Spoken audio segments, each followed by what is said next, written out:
오늘은 정유정종의 기원이라는 주제에 대해 얘기해 보겠습니다. 모두 안녕하세요. 오늘은 줄거리 요약을 넘어 작품을 읽고 난 뒤 함께 나눌 만한 토론 포인트들을 대화 형식으로 풀어볼게요. 스포일러는 피하면서 작품이 던지는 질문들을 오래 물고 늘어지는 시간을 가져보겠습니다. 맞아요. 이 작품은 단순한 범죄 스릴러로 읽어도 흥미롭지만 읽고 나면 마음속에 자꾸 남는 질문들이 있어요. 그래서 오늘은 5가지 키워드로 천천히 이야기를 걸어가 보려고 합니다.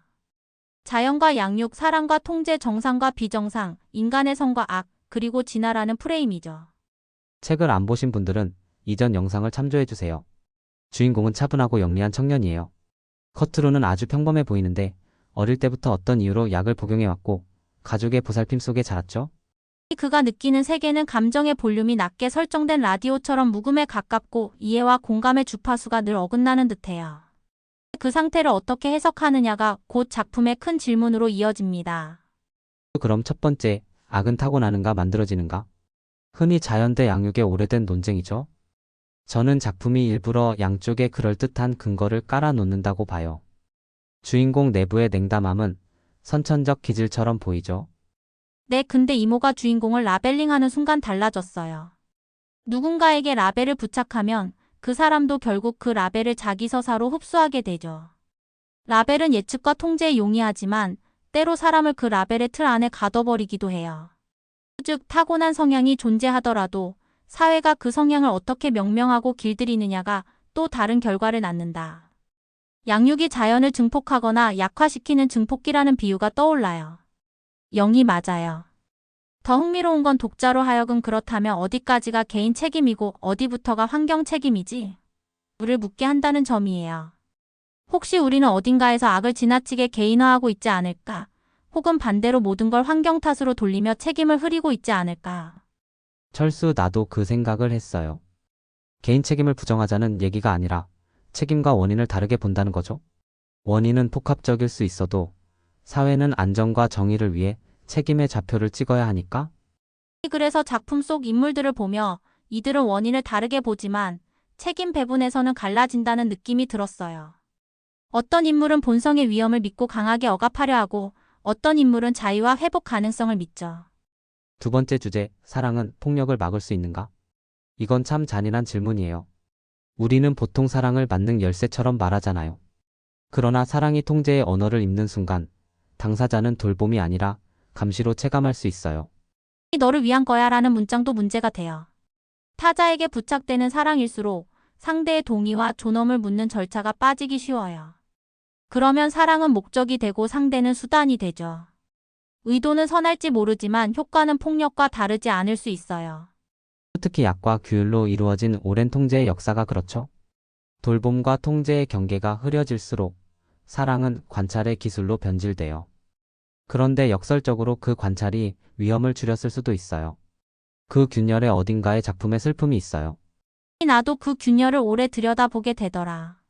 사랑이 상대를 안전하게 하려는 욕망을 갖는 건 자연스럽지만 그 안전이 내가 안심되는 상태와 혼동되면 위험해져요. 사랑을 표방하면서 상대의 주체성을 지워버리는 순간 누군가는 돌봄을 감금으로 경험하죠. 사랑은 폭력을 막을 수 있나? 때로는 그렇지만 사랑이 폭력의 다른 얼굴이 되는 순간도 있다. 해답은 방식에 달린 것 같아요. 그 장치가 부재하면 선인은 쉽게 비극으로 미끄러져요. 이 작품은 그 미끄러짐의 속도를 보여주며 우리를 불편하게 하죠. 세 번째, 정상과 비정상의 경계는 누가 정하는가? 개인의 감정 구조가 평균과 다르다고 해서 비정상이라는 라벨을 붙이는 순간 의료화와 형사화가 동시에 진행될 수 있죠. 이 규범은 사회가 안전을 위해 만들어낸 집단 합의니까 필요하죠.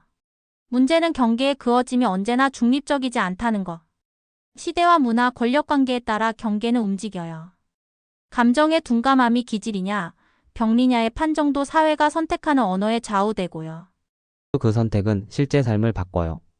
치료를 받게 되는지, 감시를 받게 되는지, 혹은 교육과 돌봄의 추가 자원을 받게 되는지, 경계의 선 긋기는 개인의 미래를 설계도처럼 다시 그립니다.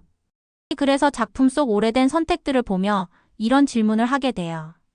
우리는 타자를 다르다고 규정한 뒤 그 다름을 위험으로 번역해온 건 아닐까? 다름은 곧 위험, 위험은 곧 격리. 이 도식이 너무 빠르게 작동하면 인간다움의 여유가 사라져요. 그렇다고 해서 위험을 외면할 수는 없죠? 균형이 필요해요. 위험을 지키면서 우리가 만들어야 할 균형이죠. 다음 주제로 가볼까요? 네 번째, 인간의 본성은 선한가 악한가? 작품은 쉽게 말하지 않아요. 대신 거울을 들이밀죠. 너는 어디까지 공감하고 어디서부터는 모른 척하니? 하고요. 누구나 안쪽에 작은 포식자를 지니고 살아가요. 그것을 다루는 방법일 뿐이죠. 흥미로운 건 악을 악으로만 보지 않고 결핍과 구조로도 읽을 여지를 준다는 점이에요. 어떤 결핍은 차갑고 어떤 구조는 무심하죠. 그 속에서 악은 서서히 모양을 갖춰요. 그런데 자각이 생기면 선택지가 생겨요. 감정의 결핍이 곧 선택의 결핍을 뜻하진 않거든요. 윤리는 감정의 법이 아니라 선택의 기술이기도 하니까. 그렇다면 윤리 교육은 감정 교육만이 아니라 선택의 훈련이어야겠네요. 느끼지 못해도 알기에 멈출 수 있도록. 정확해요. 인간다움은 그 경계에서 시험받아요. 또 다섯 번째, 진화의 끝에서 인간은 무엇이 되는가? 제목이 노골적으로 우리를 그 질문으로 끌고 가요. 진화는 생존의 전략인데 감정은 때로 생존에 비효율적이죠.